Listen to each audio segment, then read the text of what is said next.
काही स्पर्धा आहे ती स्पर्धा लोकांना कळते आणि बाळासाहेबांचं जे स्वप्न होतं राम मंदिर बांधण्याचं ते स्वप्न मोदीजीने पूर्ण केलेलं आहे.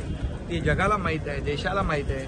आणि यांचं जे राम मंदिराच्या बद्दल वेगळी जे प्रेम आहे हेच म्हणायचे मंदिर वही बनाएंगे तारीख नाही बताएंगे आणि हेच चेष्टा करायचे. मोदी साहेबांनी मंदिरही बांधलं, तारीखही सांगितली, त्याचं उद्घाटनही होतंय.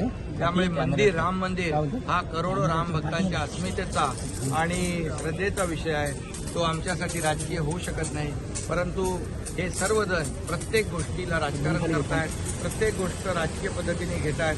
त्यामुळे जनता यांना चांगलं ओळखून आहे आणि त्यामुळे जनता त्यांना त्यांची जागा दाखवेल.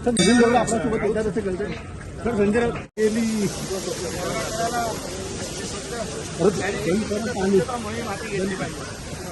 आता आम्ही तर घेतलेलीच आहे आणि त्यामुळे दौरा करायला काही लोकशाहीमध्ये प्रत्येकाला अधिकार असतो. त्यामुळे दौरा त्यांनी करावा, त्याचं काही हे नाही. एवढंच आहे की स्वच्छता जी मोहीम आम्ही हाती घेतली ती गेल्या अनेक वर्षांची जी साचलेली घाण ती देखील आम्ही साफ करणार आहोत. राम मंदिराच्या उद्घाटनाला राष्ट्रपतींना देखील बोलवावं अशी त्यांनी मागणी केलेली आहे.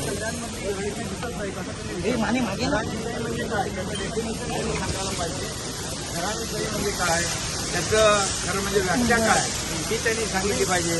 ते स्वतःचं घर अबाधित ठेवू शकले नाही, घरातल्या सर्वांना बाहेर फोडून काढलं आणि माझं कुटुंब माझी जबाबदारी एवढ्यापुरते ते मर्यादित त्यांचं काम आहे.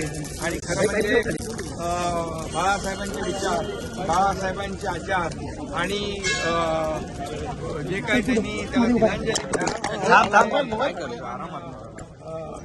याचं समर्थन ते करतायत.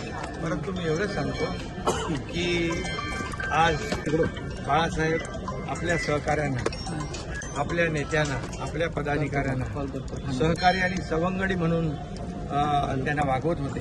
परंतु हे आपला पक्ष स्वतःची प्रायव्हेट लिमिटेड कंपनी म्हणून समजतात आणि आपल्या सहकाऱ्यांना सवंगडी नाही तर घरगडी आणि नोकर समजतात. त्यामुळे त्यांची ही अवस्था झालेली आहे.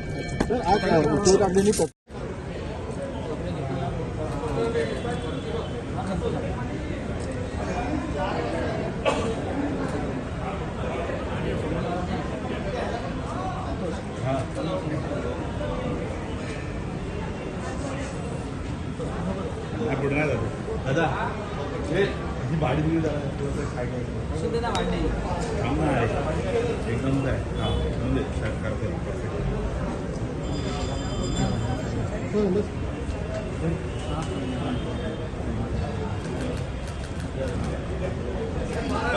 ते कर जरा थांबा ना.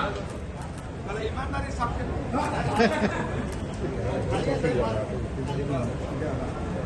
तिथे खाली साफ करूया.